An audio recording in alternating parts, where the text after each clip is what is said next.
esta espiritualidade de Fátima, há um itinerário pedagógico e o itinerário começa precisamente pelo anjo. O anjo da paz, nas suas 3 aparições, vai levando o Francisco e a Jacinta e a Lúcia num crescendo progressivo da sua vida espiritual. Por exemplo, na primeira aparição, a grande centralidade ou o grande apelo é esta adoração a Deus. Ou seja, não temais, sou o anjo da paz, rezai comigo. E ensina-lhes a oração, meu Deus, eu creio, adoro, espero e amo-vos. Peço-vos perdão para os que não creem, não adoram, não esperam e não vos amam. Só isto.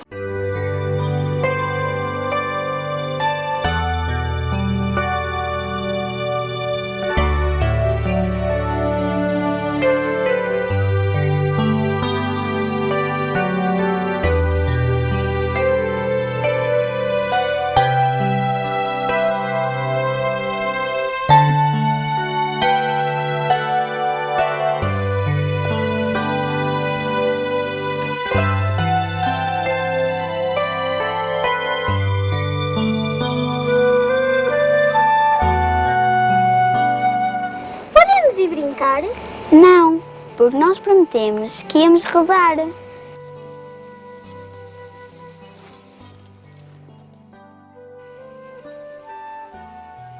Ave Maria, Santa Maria, Ave Maria, Santa Maria, Ave Maria, Santa Maria, Ave Maria, Santa Maria, Ave Maria, Santa Maria, Ave Maria, Santa Maria, Ave Maria, Santa Maria, Ave Maria, Santa Maria, Ave Maria, Santa Maria, Ave Maria, estais no céu, santificado seja o vosso nome, venha a nós o vosso reino, seja feita a vossa vontade, assim na terra como no céu.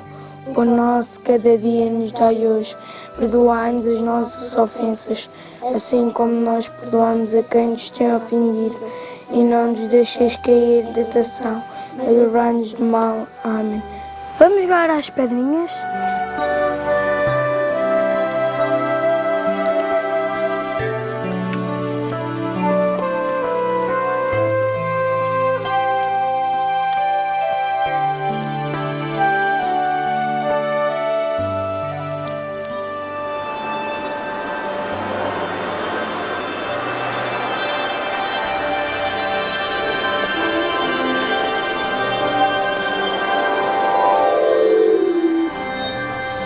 Não temais, sou o anjo da paz, orai comigo. Meu Deus, eu creio, adoro, espero e amo-vos. Meu Deus, eu creio, adoro, espero e amo-vos. Peço-vos perdão por aqueles que não creiam, não adoram, não esperam, não vos amam. Meu Deus, eu creio, adoro, espero e amo-vos. Peço-vos perdão para aqueles que não creem, não adoram, não esperam, não vos amam. Meu Deus, eu creio, adoro, espero e amo. Peço-vos perdão por aqueles que não creiam, não adoram, não esperam e não vos amam.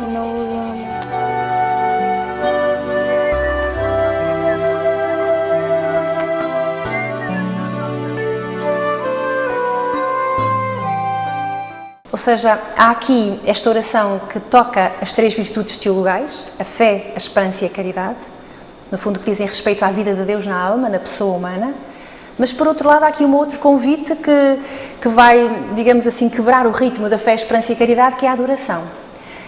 Desde o princípio, o anjo convida os pastorinhos à adoração.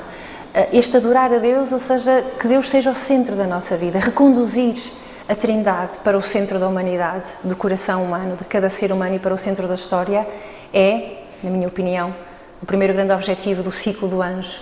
E os pastorinhos vão, de facto, começar a ter esta atitude de adoração para com Deus. De facto, sem adoração, mesmo a nossa própria imagem de Deus fica desvirtuada. É a adoração que nos permite compreender o rosto de Deus como Pai, o Deus de Jesus Cristo. Sem adoração, o ser humano não o consegue captar. É a adoração que nos permite ou que permite que Deus seja o centro da nossa vida, da nossa existência, aquele a partir do qual estabelecemos prioridades, tomamos decisões. E isto é a primeira lição do anjo.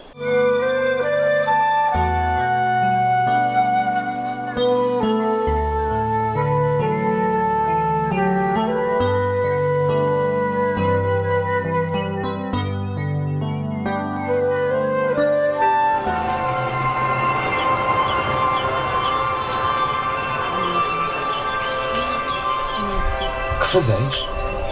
Orai, orai muito. Os corações santíssimos de Jesus e Maria têm sobre vós desígnios de misericórdia.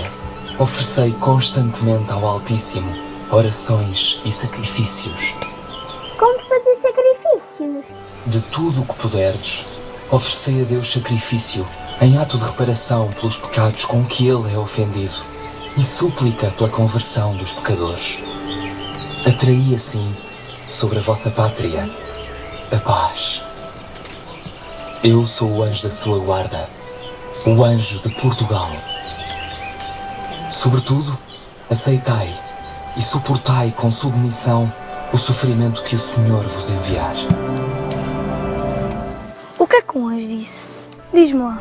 Porquê é que tu me perguntas isso? Eu vi o anjo, mas não ouvi o que ele disse. Mas tu rezaste connosco. Eu vi o anjo, isso vi, mas eu repeti o que vocês disseram. Explica-me lá o que ele disse. Olha, eu agora não estou com paciência, eu digo-te amanhã.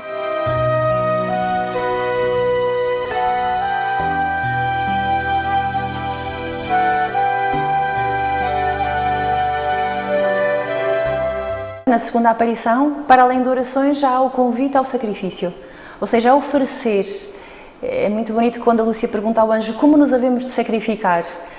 O anjo responde de tudo o que puderdes, ou seja, o cotidiano, com aqueles pequeninos gestos de dificuldade, que geralmente são aqueles gestos de negação própria, a negação do próprio eu, para que o outro tenha vida, são aqueles pequeninos sacrifícios que os pastorinhos vão fazendo. Portanto, há um convite à oração, à adoração e ao sacrifício.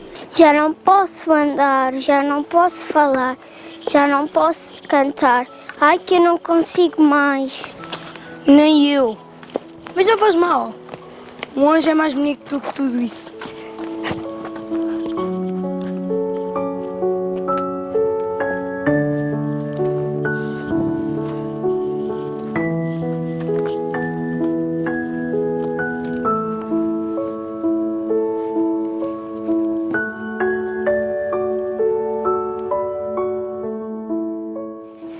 Meu Deus, eu creio, adoro, espero e amo-vos. Peço-vos perdão para aqueles que não creiam, não adoram, não esperam e não vos amam. Meu Deus, eu creio, adoro, espero e amo-vos. Peço-vos perdão para aqueles que não creiam, não adoram, não esperam e não vos amam. Meu Deus, eu creio, adoro, espero e amo-vos. Peço-vos perdão para aqueles que não creiam, não adoram, não esperam e não vos amam.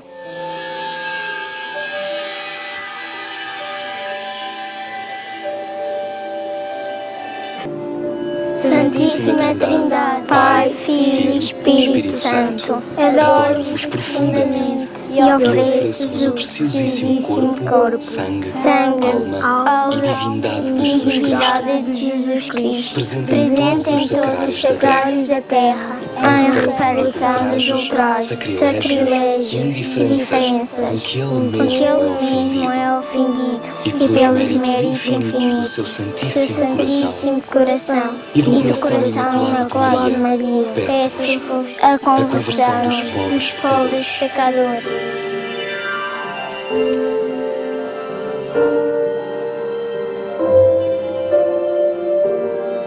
Tomai e bebei o corpo e sangue de Jesus Cristo, horrivelmente ultrajado pelos homens ingratos. Reparai os seus crimes e consolai o vosso Deus.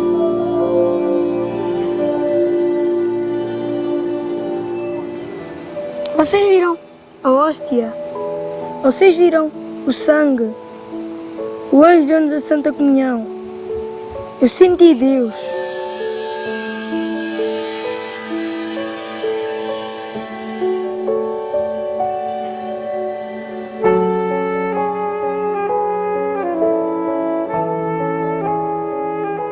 A terceira aparição do anjo, como sabemos, o anjo trouxe a Eucaristia, os pastorinhos fazem a sua comunhão eucarística, digamos assim, e há este grande convite a viverem a vida numa dimensão eucarística, ou seja, eles próprios entregarem a sua vida em favor dos outros. No fundo, o anjo prepara os pastorinhos, oração, sacrifício, vida eucarística, para que em 1917, quando Nossa Senhora vem e lhes faz a pergunta: quereis oferecer-vos a Deus? Em maio, esta pergunta, quereis oferecer-vos? Eles estão preparados para dizer que sim. Foram preparados com a oração, com o sacrifício, com a vida eucarística. E já estão preparados para dizer que sim, quero me oferecer a Deus. E no fundo é tudo isto que é o convite da mensagem de Fátima em favor dos meus irmãos. E este convite nós vemos-lo muito concretizado, sobretudo na aparição de julho, onde aos três videntes, e a nós, é-nos apresentado na primeira parte o inferno, portanto esta visão escatológica do sofrimento, da possibilidade real de eu para sempre recusar a Deus e do tormento que isso significa para a vida humana, para as almas, portanto o inferno, e mostrar-lhe também este sofrimento temporal, sobretudo na segunda e na terceira partes do segredo, o sofrimento das guerras, da perseguição à Igreja, e depois na terceira parte o próprio sofrimento do Santo Padre, dos bons que vão ser martirizados, as nações que serão aniquiladas, enfim, todo este sofrimento de uma história que caminha sem Deus.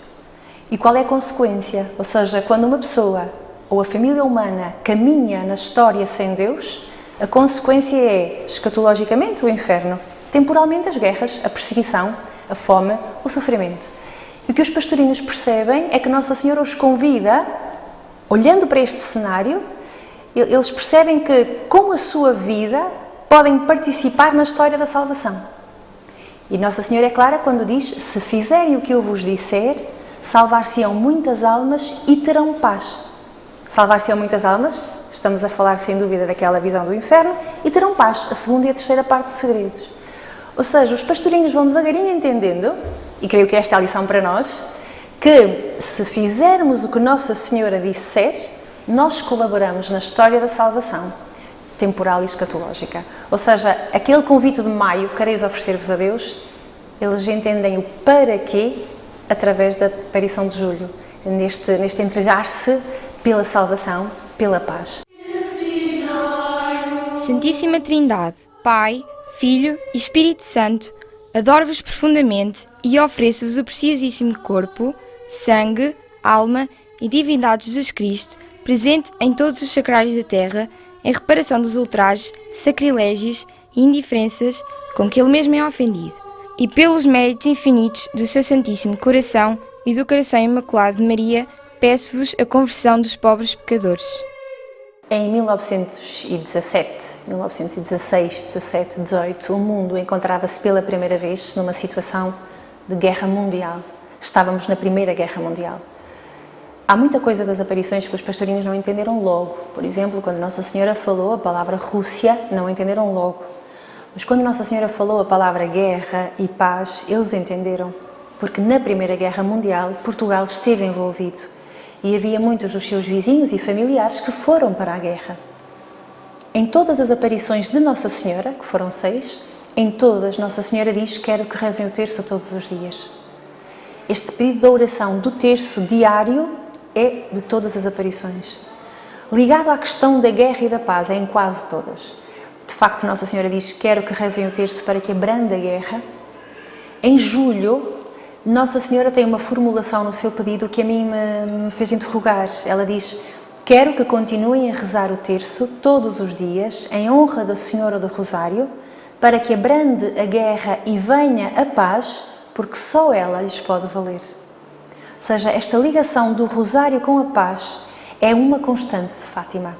No fundo, podemos afirmar que quando Nossa Senhora pede o terço todos os dias, na mensagem de Fátima, o pede para a paz.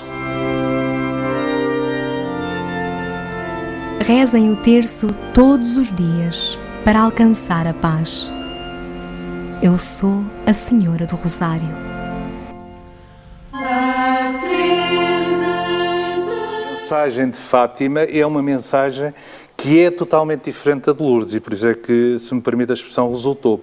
Isto é, Nossa Senhora, ao princípio, até finais de outubro, não é conhecida como Nossa Senhora da Cova de Iria nem Nossa Senhora de Fátima, é conhecida como Nossa Senhora da Paz. E isto tem uma mensagem, um significado extremamente importante. As primeiras pagelas que surgem sobre Fátima é claramente a anunciar Nossa Senhora da Paz. A mensagem de Nossa Senhora adapta-se praticamente todo o século XX. Primeiro, à história da Primeira Guerra Mundial, com a celeuma ou não, de quando é que acabava, mais tarde ou mais cedo, mas a mensagem de paz e o ter surgido precisamente numa altura em que os nossos soldados tinham tido o desastre de Lalis e terem tido aqueles problemas todos, é extremamente importante. Portanto, o ter aparecido o livro de orações a rezar pela paz, que era entregue também aos nossos soldados, que é outra questão também muito importante, a história da relação entre a Igreja, os capelães militares e o Estado também é extremamente importante para perceber Fátima, mas depois, quando Fátima se começa a afirmar, surge a Guerra Civil de Espanha. E a Guerra Civil de Espanha é uma guerra que nos diz muito respeito.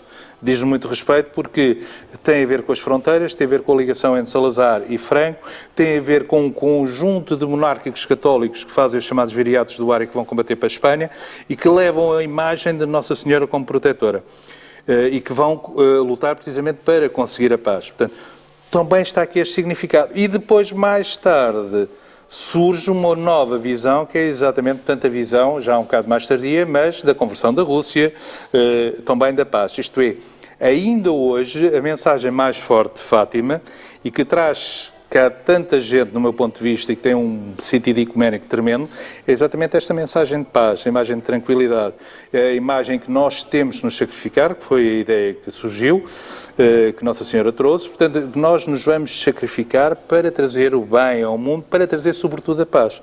E repare como ela é atual, agora com o problema da Coreia do Norte, mais uma vez, nós que recebemos tantas pessoas da Coreia do Sul, mais uma vez, essas pessoas vêm cá também com o intuito da paz. Portanto, é uma mensagem, não é por acaso, por exemplo, a Junta de Freguesia instituiu Fátima a Cidade da Paz. Portanto, há uma envolvência espiritual relacionada com a paz, que para além da mensagem, que tem vários pontos de vista, como é lógico, escatológico, por aí fora, esta mensagem de paz é extremamente importante e é a mensagem que fez despolutar, no fundo, toda a Cova de Iria e que se mantém até hoje.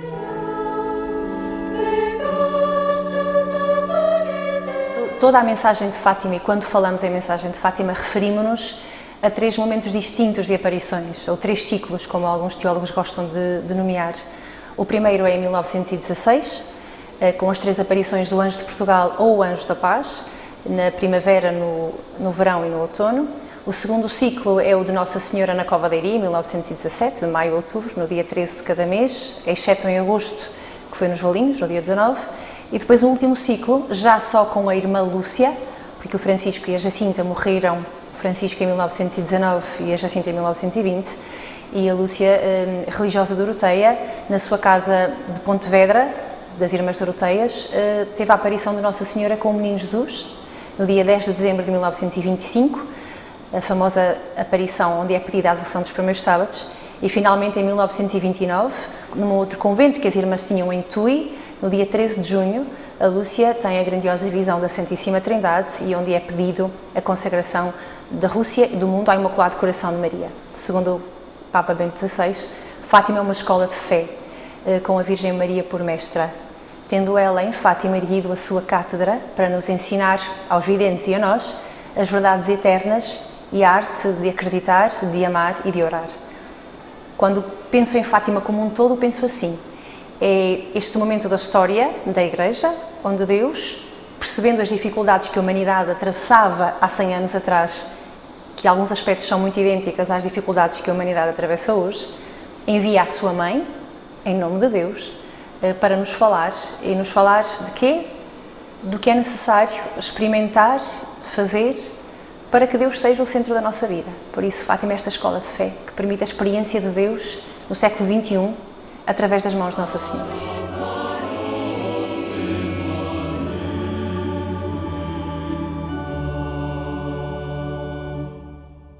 É uma mensagem que vai primeiro adaptada às classes populares e que depois vai ter de esperar por 1926. Em 1926 acaba a Primeira República. E, curiosamente, ao mesmo tempo que está a haver um congresso católico em Braga, é precisamente em Braga também que começa a revolta que vai levar à substituição dessa Primeira República. E a mudança e o aparecimento de personagens que estão muito ligadas à democracia cristã, de lembrar, por exemplo, António de Oliveira Salazar, lembrar o padre Cerejeira, que mais tarde irá ser o cardeal Cerejeira. Portanto, há uma ligação muito forte a um sentimento católico e é a partir daí, claramente, que Fátima ganha grande importância. Portanto, é a partir de 26, depois com a provisão de 30, depois com a aproximação muito clara da Santa Sé e o reconhecimento da Santa Sé, aí sim Fátima ganha grande importância. E Fátima tem um fator também extremamente importante a nível, e que nunca pode ser desligado, que é a situação geográfica de Fátima. E, portanto, a localização de um santuário no meio de Portugal, um santuário que tem uma imagem de sofrimento devido à perseguição, às bombas que aconteceram, à proibição das procissões, vai criar todas as condições para ser muito fácil aqui chegar.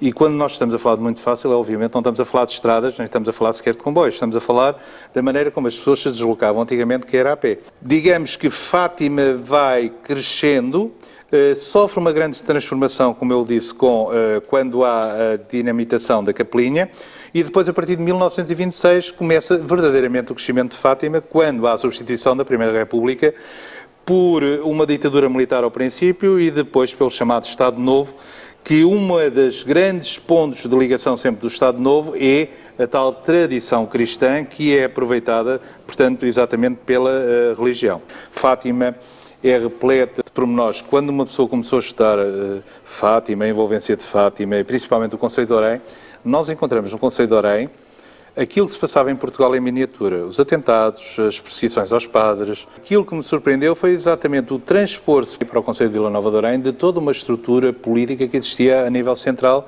e que passou também por aqui. Portanto, nós não fomos um conselho sossegado, nós não fomos um conselho pacífico no qual realçou ou só se realçou a covadeiria. Não. A covadeiria é o resultado de uma série de ações que desde 1910 o poder civil atacou claramente o poder religioso. Houve perseguições eu vou dizer, por exemplo, o padre da Urqueira esteve preso porque tocou os sinos e não pediu autorização ao administrador, portanto chegámos a estes pontos. Houve uma dinamitação também em Ceissa, portanto, da casa do padre. O irmão do padre Gens, que foi um dos primeiros que disse mesmo, portanto, aqui em Fátima, também foi esfaqueado. Portanto, nós estamos a falar de todos estes pormenores violentos que também aconteceram no Conselho de Orém. E não podemos falar da covadeiria sem perceber claramente, há, digamos assim, uma divisão muito clara, a separação muito clara de águas entre um lado e o outro lado. De um lado temos o poder civil que quer impor claramente as normas civis e do outro lado o clero que também não é meigo. O clero não aceita, o clero afronta o poder civil, o clero claramente percebe que as coisas são muito complicadas e que tem de fazer qualquer coisa e põe muito em questão este poder civil. O clero não se importa de ser perseguido, o clero não se importa de ir preso, mas o clero sente que tem uma missão muito clara, muito espiritual e não recua. E é este não recuar também, aliado a um movimento popular que surge em Fátima, que vai fazer crescer grandemente a covadeiria. Portanto, eu diria que é uma simbiose entre um clero resistente em Orém, muito resistente, apoiado pelo vigário da Barra, do Olival, apoiado claramente num movimento popular que também não desiste e, contrariamente a todas as ordens, vem a pé, de cavalo, de burro. Aliás, há imensos dados que relatam, portanto, essa vinda de tudo isso. E cada vez que o poder republicano investe contra Fátima, cada vez que, por exemplo, em 1922-23, o jornal O Mundo traz quase todas as semanas notícias de pessoas que vêm à covadeiria e que depois têm um acidente. E depois compara, foi à covadeiria rezar e vejam lá, teve um acidente quando regressa, é assim que Nossa Senhora o ajuda. Portanto, há aqui um extremado de posições para quem estuda a história hoje em dia muito simbólica e realmente muito interessante. A beleza de Fátima, portanto, a sua dimensão mística, de chamar os homens a abrir o coração a Deus, a descobrir a beleza de Deus, do seu amor e da sua santidade, tal como os pastorinhos ficaram encantados, fascinados por Deus, como dizia o Francisco, o pequeno Francisco, não é? Agora podemos chamar já São Francisco Marte. Gostei muito de ver o anjo, gostei mais de ver Nossa Senhora, mas do que gostei mais foi de ver Deus naquela luz que Nossa Senhora nos metia no peito e que ardia sem queimar. Oh, como é Deus! Gosto tanto de Deus. Esta é a dimensão mística. O amor de Deus que Nossa Senhora procura transplantar para o coração daqueles que se confiam a ela também.